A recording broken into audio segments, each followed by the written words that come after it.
లహరి. నేను 5వ తరగతి చదువుతున్నాను. అందరికీ శుభోదయం. గౌరవనీయులైన ప్రధాన ఉపాధ్యాయులు, తల్లిదండ్రులు మరియు నా ప్రియమైన మిత్రులు, నా పేరు లహరి. ముందుగా మీ అందరికీ గణతంత్ర దినోత్సవం శుభాకాంక్షలు.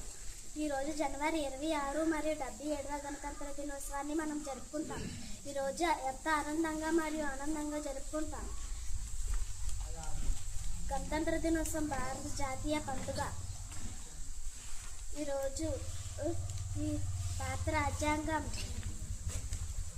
1950లో అమల్లోకి వచ్చింది.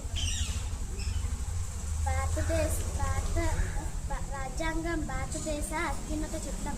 మన రాజ్యాంగాన్ని డాక్టర్ బిఆర్ అంబేద్కర్ రాశారు. మనం ఎల్లప్పుడూ మన రాజ్యాంగాన్ని గౌరవించాలి. గణతంత్ర దినోత్సవం ప్రజాస్వామ్యం యొక్క ప్రాముఖ్యతను తెలియజేస్తుంది. జై హింద్, జై భారత్. Thank you.